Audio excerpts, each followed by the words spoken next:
my brain did a little stutter step. You know, like when you're expecting to step down, but the stair isn't there?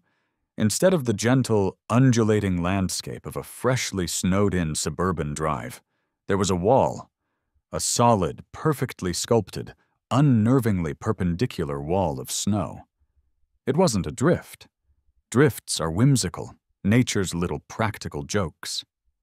This was an installation, an affront.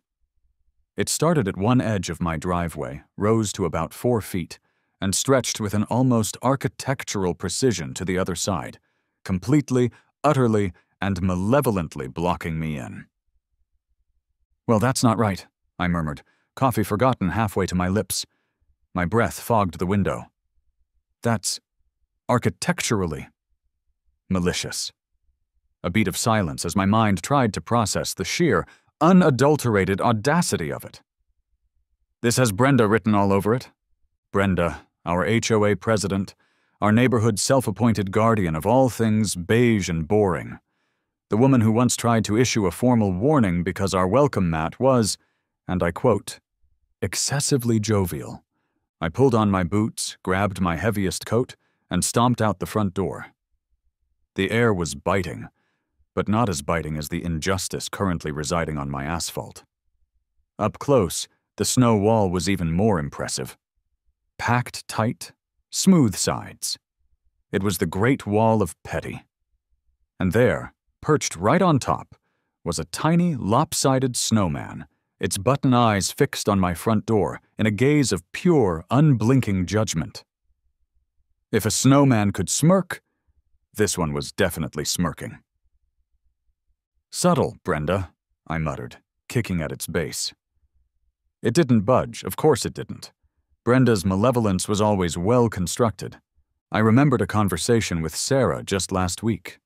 We were putting out the recycling, and Brenda had been across the street, just watching.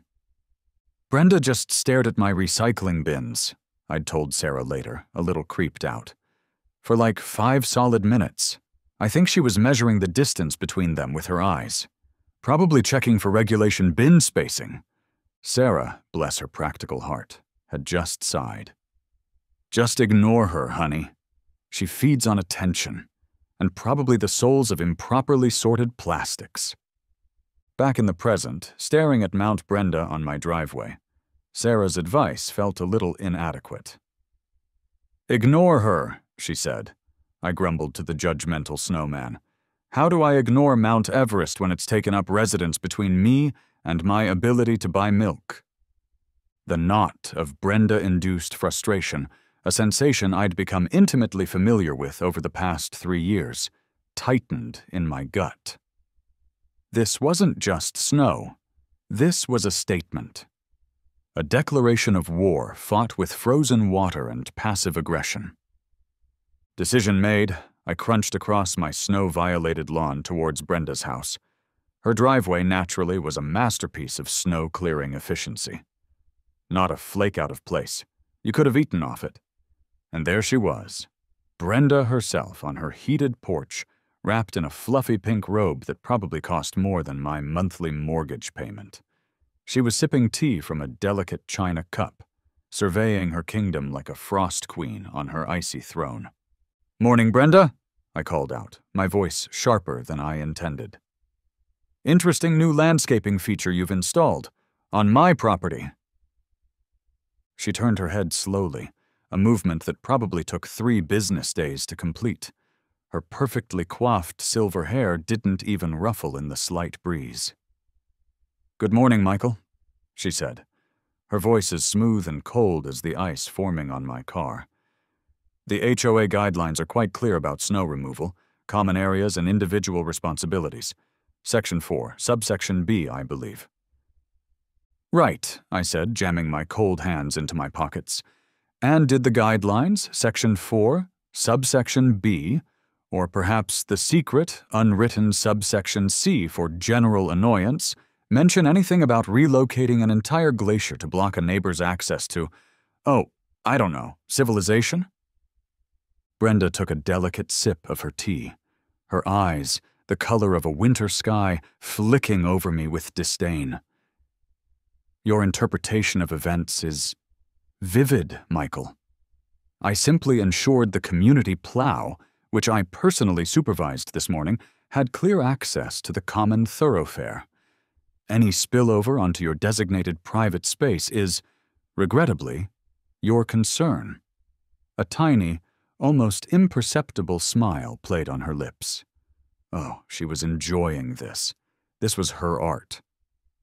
Spillover? I nearly choked. Brenda, that's not spillover, that's a siege. That's a carefully constructed 4-foot-high monument to your Brendadom. Perhaps you should have woken up earlier, Michael, she countered, her voice dripping with condescension. Promptness is a virtue. The early bird, as they say, gets the clear driveway. My jaw tightened. Arguing with Brenda was like trying to explain quantum physics to a particularly stubborn houseplant. Pointless, and you just ended up looking like an idiot. The stake was clear. I was trapped. My car was hostage. My day was already shot to hell. But as I stared at her smug, tea-sipping face, a different kind of fire started to burn in my chest. It wasn't just frustration anymore. It was inspiration. A beautifully petty, wonderfully disruptive inspiration. Okay, Brenda, I said, my voice suddenly calm. Too calm. You want to play by the rules? I turned and crunched back towards my house, leaving her to her triumphant tea. Sarah was at the window, her expression a mix of concern and weary resignation. She knew the signs. What did Queen Frostine say? She asked as I stomped the snow off my boots in the entryway. Basically, tough cookies peasant. Said it was just spillover from the community plow she guided like some kind of snowplow whisperer. Sarah snorted. Guided? With what? A scepter and a royal decree written on an HOA violation notice? Something like that, I said, shrugging off my coat. My mind was already racing, replaying Brenda's words. Common areas, clear access, community plow. A slow, dangerous grin started to spread across my face. An idea, so audacious, so beautifully, exquisitely Brenda-level in its bureaucratic pettiness, was beginning to form. Sarah narrowed her eyes. Mike? What are you thinking? I know that look.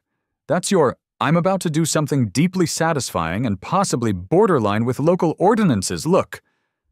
Not borderline, honey, I said, already reaching for my phone. Just creatively compliant. You know how Brenda loves compliance, HOA guidelines, and the proper use of municipal services. I winked. I just need to make a few calls about a serious public safety concern. A very, very serious one.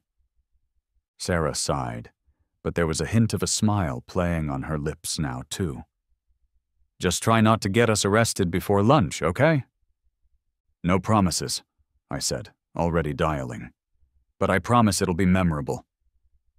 My living room became my temporary war room. The phone felt warm in my hand. Sarah was making more coffee, trying to look like she wasn't eavesdropping, but her occasional snorts of laughter gave her away. First call, City Public Works Department. I put on my most concerned citizen voice, the one I usually reserved for reporting potholes that could swallow a small dog. Yes, hello? I began, injecting a tremor of urgency. I need to report a significant snow obstruction. It's quite alarming. It's completely blocking access to a public fire hydrant on Elm Street. Yes, Elm Street. And the thing is, it seems to be strategically placed. Almost like someone doesn't want emergency services to get through, if you catch my drift. I paused for dramatic effect, conveniently omitting that the hydrant was mostly in front of my house and primarily serviced my property line, and that the main emergency was my inability to get to the hardware store for a new snow shovel, mine having mysteriously vanished last fall, around the same time Brenda complained about its unapproved lean angle against the garage. The guy on the other end, whose name badge I mentally christened Gary the Gatekeeper of Plows, sounded like he'd been mainlining caffeine and existential dread since 4 a.m. "Sir, we've got a lot of calls this morning. The whole city looks like a Yeti's sneeze. A hydrant, you say? Is it an immediate, active fire risk right this second?" "Well, one certainly hopes not, Gary," I said, my voice grave. "But with this kind of deliberate, almost engineered blockage, who knows what could happen? It's a real hazard, a mountain of it, right in front of number 12. That's my house." I let that hang in the air for a second. "And it's also, incidentally, affecting my ability to, vacate the premises in an orderly fashion should a fire, heaven forbid, actually occur due to said blocked hydrant. I was laying it on thick, but in for a penny, in for a snowpocalypse." Gary sighed, a sound that carried the weight of 1,000 citizen complaints. "All right, I'll put it on the list. Might be a while. We're prioritizing main arteries." "Oh, I completely understand, Gary. You guys are the heroes of winter, truly," I said, buttering him up. "But I also happened to overhear, just through the grapevine, you know how these things are, that the mayor himself is doing a ride-along today to survey the city's snow removal efforts. It'd be a real shame, a public relations black eye, if he saw such a blatant disregard for public safety regulations, especially concerning emergency access right here on Elm Street. Bad photo op, you know?" I had, of course, just invented the mayor's ride-along on the spot. But it had the ring of truthiness, didn't it? Mayors love a good snow-related photo op, usually involving them pretending to drive a plow for 10 seconds. There was a pause. I could almost hear Gary's caffeine-addled brain cells clicking. "The mayor? Doing a ride-along? Today?" His voice had perked up, like a meerkat spotting a particularly juicy grub. "Okay, sir, let me see what I can do. Elm Street, number 12, you said. Blocked hydrant?" "That's the one, Gary," I confirmed, trying to keep the triumph out of my voice. "A real clear and present danger to public servitude. Can't miss it. Looks like Brenda's ego exploded." The last part I muttered under my breath. "Right. I'm rerouting a crew. Stay warm, sir." He hung up. I turned to Sarah, a wide grin splitting my face. "Phase 1 complete." Sarah just shook her head, but she was smiling. "You're a menace, Michael." "I learned from the best," I said, nodding towards Brenda's house. "She's a snow-wielding Machiavelli in a pink robe." We didn't have to wait long. Maybe 30 minutes. Just enough time for another coffee and for the anticipation to build to a delightful, almost unbearable level. I was practically vibrating. I stationed myself at the living room window, a modern-day Wellington awaiting his plows. Sarah stood beside me, a camera phone ready, pretending it was for insurance purposes. But I knew she was as invested in this suburban drama as I was. "You really think they'll come?" she whispered, like the plows were mythical creatures we'd summoned. "Just for that hydrant story." "Brenda weaponized snow, Sarah," I said sagely.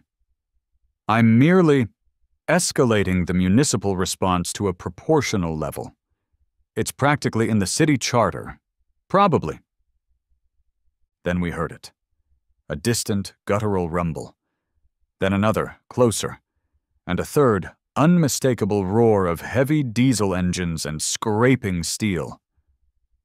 My grin widened. Showtime. Down the quiet, snow-hushed length of Elm Street they came. Not one, not two, but 3 massive city snowplows. They were glorious, bright yellow behemoths, their warning lights flashing in a synchronized rhythm, moving in a tight, V-shaped formation like a mechanized cavalry unit about to charge. It was beautiful. It was overkill. It was perfect. Across the street, Brenda had reappeared on her porch, her tea abandoned. The look of smug satisfaction had vanished, replaced by a delightful O shape of pure, unadulterated confusion. Her head tilted, as if trying to understand why a D-Day landing was occurring on her cul-de-sac. The lead plow, which I was now certain was piloted by my new best friend, Gary the gatekeeper, didn't even slow down. It aimed its massive blade directly at the frozen monstrosity barricading my driveway and hit it with the kind of focused power usually reserved for demolishing small buildings. This was it. The moment I'd be telling my grandkids about, assuming they weren't too busy fighting their own HOA battles in the metaverse. The plows descended upon Mount Brenda with a vengeance. It was less a snow clearing and more an exorcism. Snow, packed and heavy, flew in every direction, up, out, sideways, everywhere except back onto my driveway. It was a ballet of brute force, the massive machines coordinating with an almost delicate precision. They carved, they pushed, they obliterated. I glanced at my phone timer, which I'd started the second the first blade hit. 2 minutes, I announced to Sarah, who was giggling uncontrollably, and 57 seconds. Impressive. World record time for debrendification, I'd say. Brenda was a statue of frozen fury on her porch. Her mouth was agape. Her perfect pink robe seemed to have wilted under the sheer shock and awe of the spectacle. If she'd had pearls, she'd be clutching them. But the plows, oh, the glorious, magnificent plows, weren't done. They didn't just stop at my driveway, because when I'd spoken to Gary in a moment of truly inspired pettiness, I'd also casually mentioned that the hydrant obstruction seemed to be part of a larger, more troubling pattern of aggressive snow management and territorial encroachment originating from the vicinity of number 14, Brenda's house. Coincidentally, that was causing uneven and potentially hazardous sidewalk and roadway conditions along the entire cul-de-sac entrance. I'd used a lot of official-sounding words. Gary, bless his public servant heart, had apparently taken copious notes, so the convoy proceeded. They meticulously cleared the entire street, every last inch. They scraped the curbs, they smoothed the intersections, and with each pass in front of Brenda's immaculate domain, the drivers, with what I could only describe as artistic flair, angled their plows just so. A little flick of the wrist, a subtle adjustment of the hydraulics, and a delicate, fluffy plume of fresh snow would arc gracefully through the air and land gently, almost poetically, along the very edge of her pristine driveway. Not blocking it, heavens no. That would be unprofessional. Just re-landscaping, enhancing her curb appeal with a tasteful, 2-foot-high border of freshly displaced powder. Justice, I murmured to Sarah, my voice thick with satisfaction, is a dish best served cold and plowed, thoroughly plowed.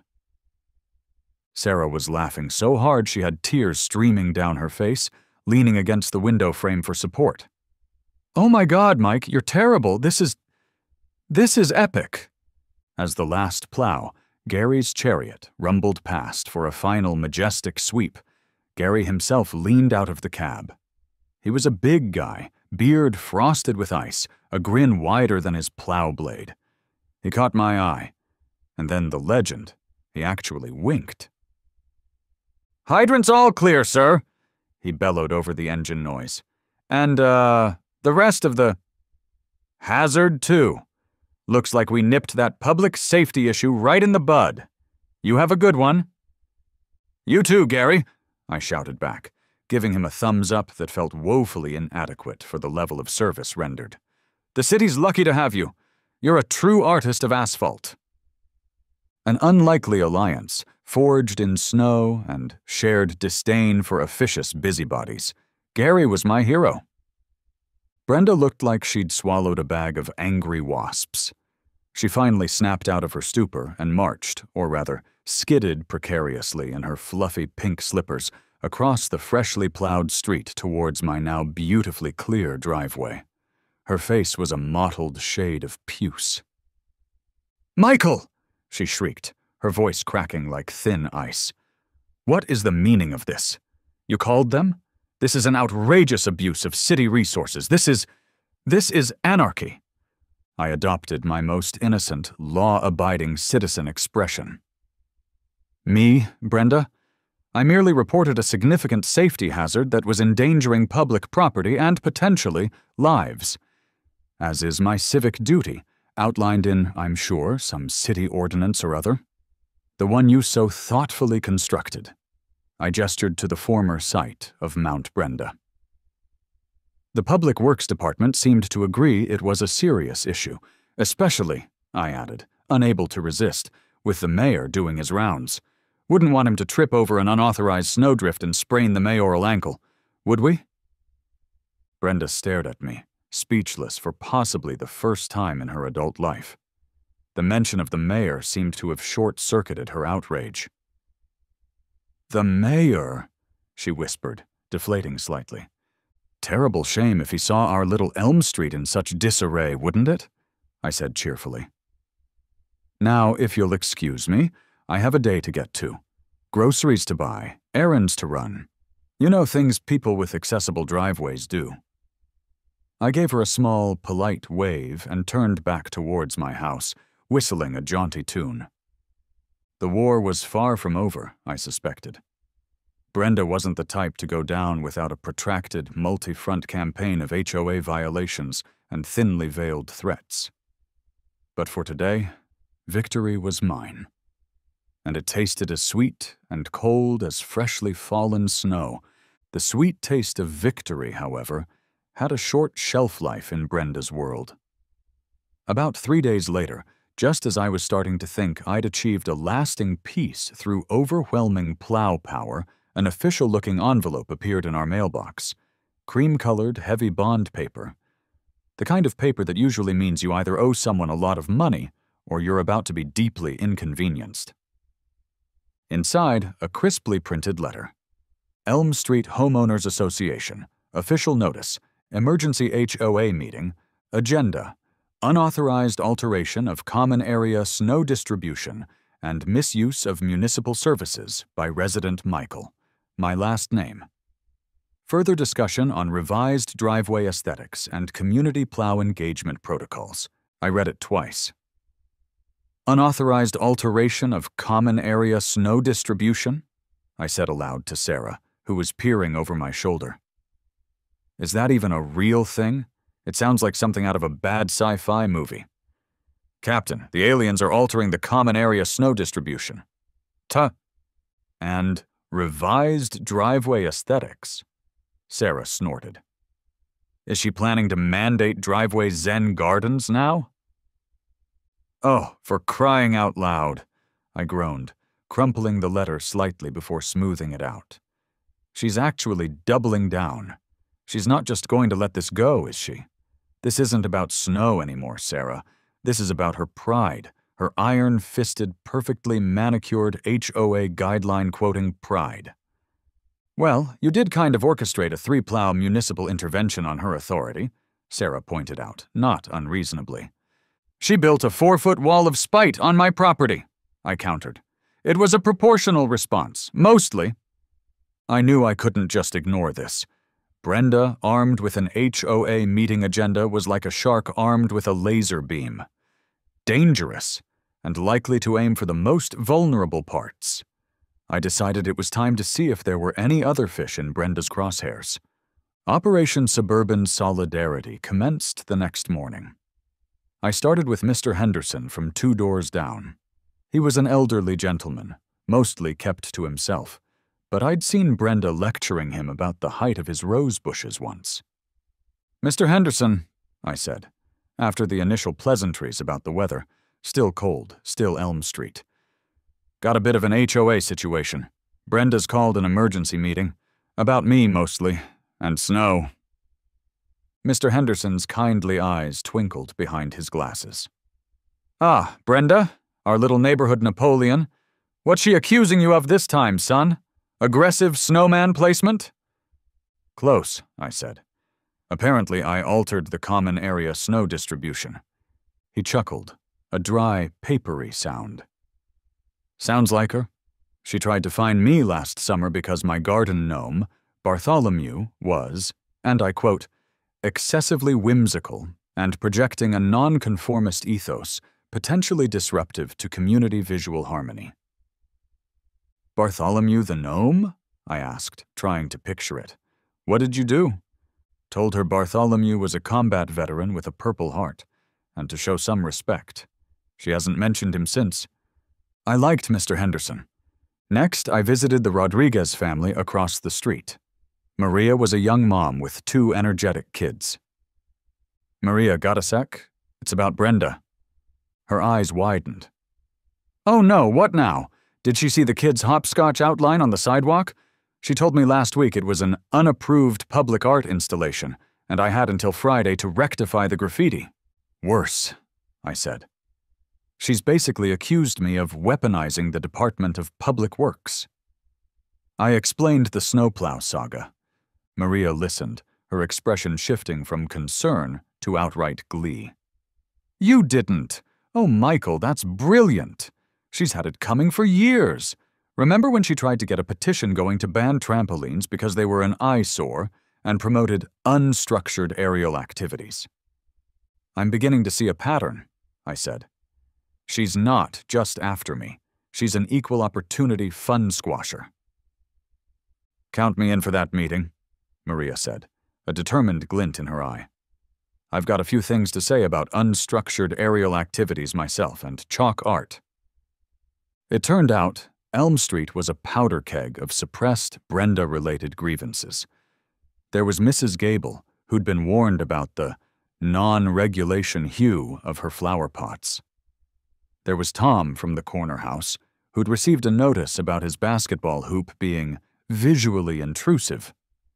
Brenda's reign of terror was far wider and far pettier than I'd ever imagined. My little snowplow rebellion had inadvertently made me the Che Guevara of cul-de-sac conformity. By the time the emergency HOA meeting rolled around on Thursday evening, our little band of suburban rebels was ready. The community center's stuffy meeting room was more packed than I'd ever seen it. Usually these things were attended by Brenda, 2 bewildered board members who looked like they'd rather be anywhere else, and Mrs. Periwinkle, who came for the free cookies and usually fell asleep during the treasurer's report. Tonight, it was standing room only. Brenda was at the front, naturally, looking imperious behind a folding table. She had a gavel. A gavel. Flanked by her 2 usual board member hostages, Stan and Deb, who both looked like they were anticipating a root canal without anesthetic. Brenda banged the gavel.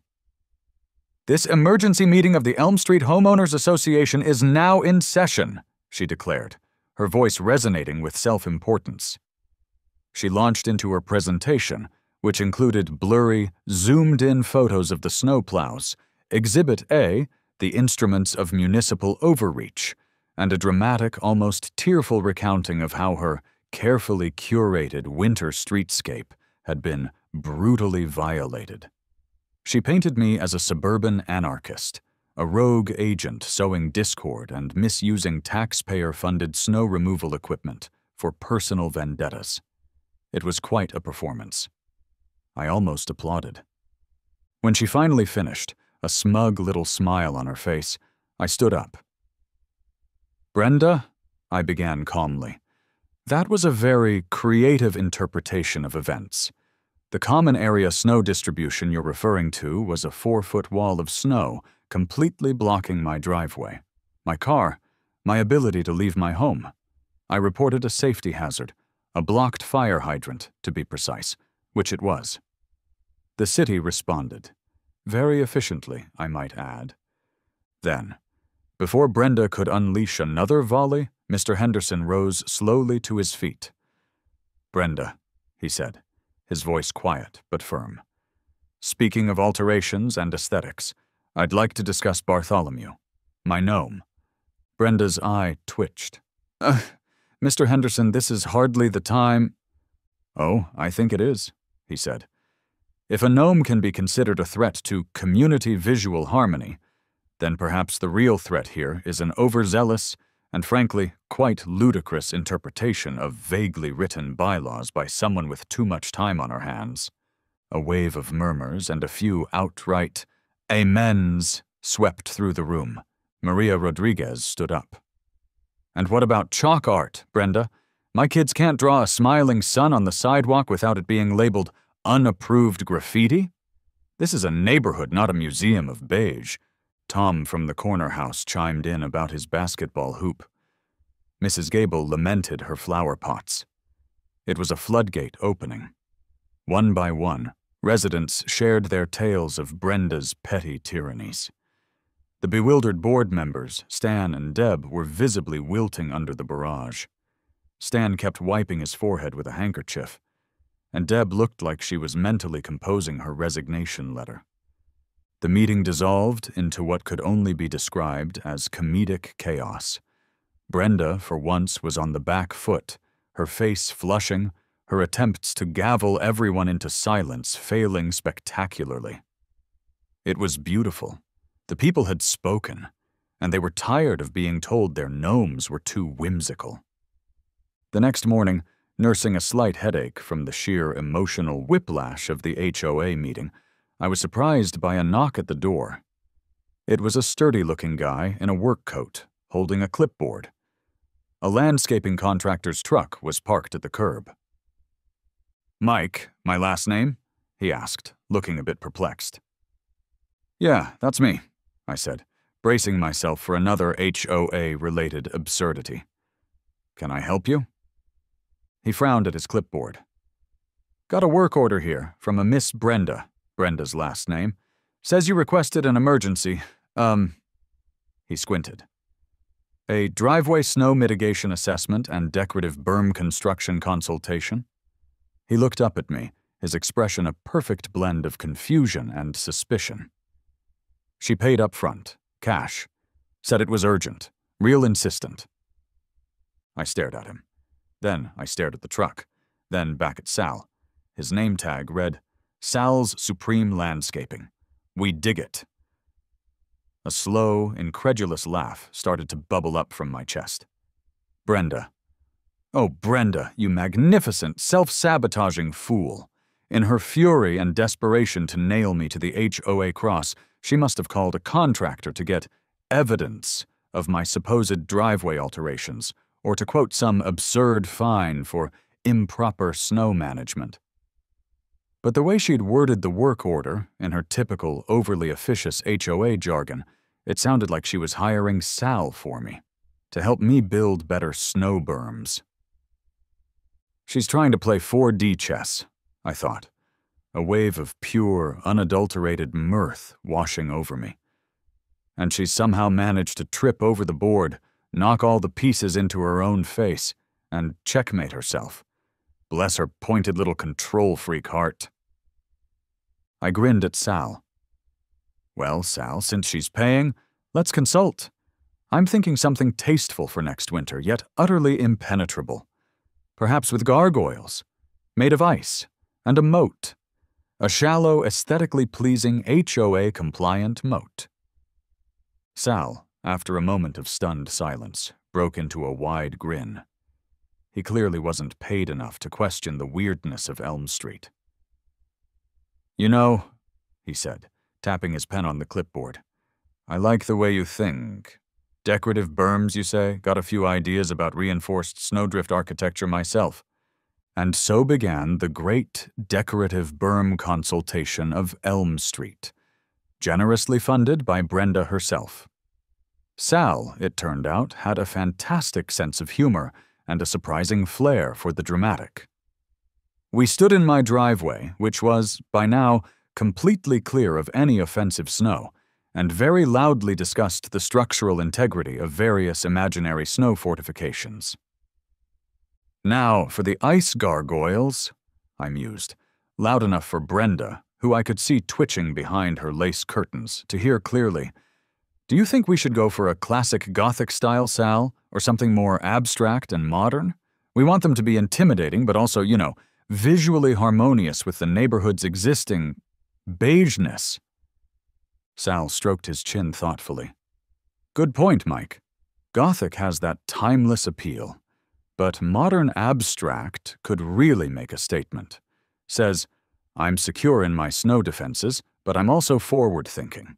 And for the moat, definitely want to consider some LED uplighting for nighttime ambience. Submersible, of course. We sketched absurdly elaborate plans on Sal's clipboard ramparts, crenellations, a drawbridge operated by a repurposed garage door opener. We talked about optimal angles for deflecting unsolicited snow deposits and the merits of planting a fast-growing evergreen hedge as a living snow fence.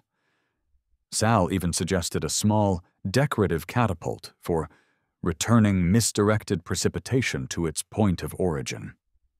He was a true artist. Brenda couldn't take it. The sight of Sal, a legitimate, bonded contractor seemingly in cahoots with me, cheerfully planning what looked like the snowy equivalent of Fort Knox in my front yard, all on her dime, was clearly pushing her to the brink. Her curtains twitched more and more erratically. Finally, her front door burst open, and she practically flew down her porch steps, her pink robe flapping behind her like the cape of a very cross, very small superhero. "What is the meaning of this?" she shrieked, her voice several octaves higher than usual.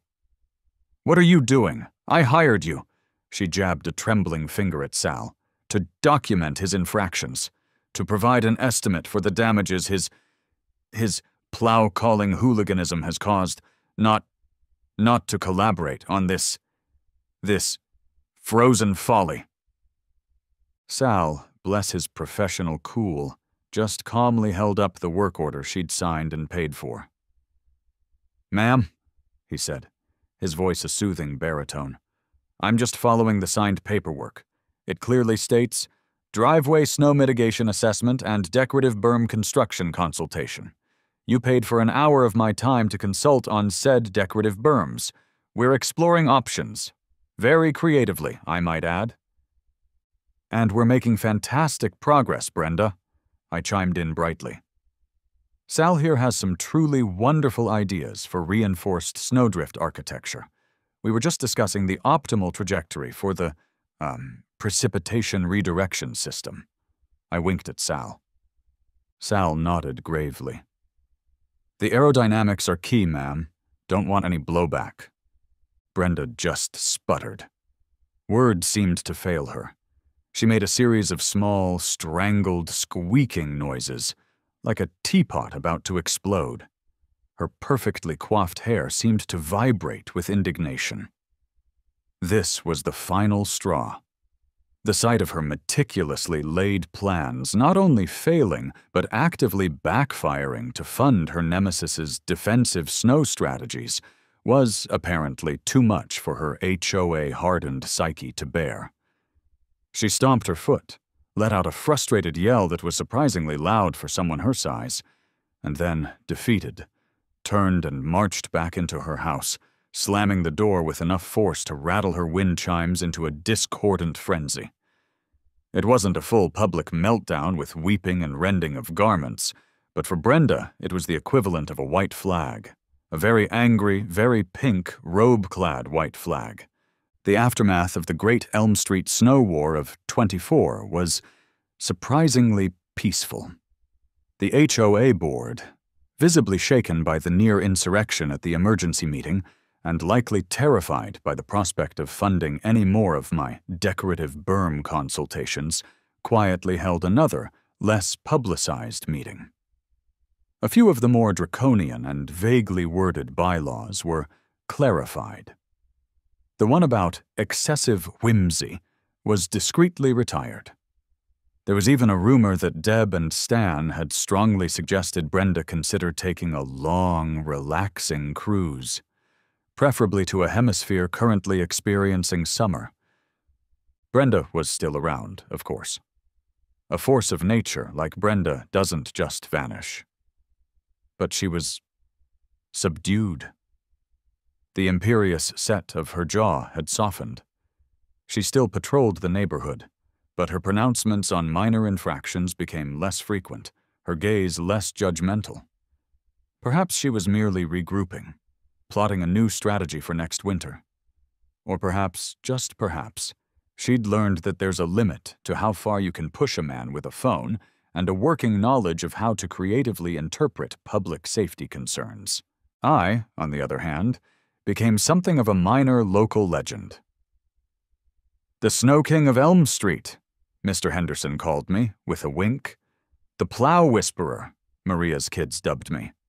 I even got a Christmas card that year from Gary, the lead plow driver. It just had a picture of a snowplow on it and the words, "Stay frosty. Gee, it's still on my fridge."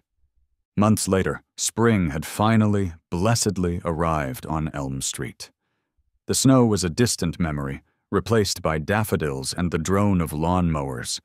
I was out front, attempting to coax some life into a sad-looking patch of grass, when Sal's Supreme landscaping truck rumbled by. He slowed down, rolled down his window, and grinned. "Hey, Mike," he called out. "Weather's looking good. Need any, preventative flowerbed fortifications? Or maybe a consultation on aggressive squirrel deterrent systems?" I laughed, wiping sweat from my forehead.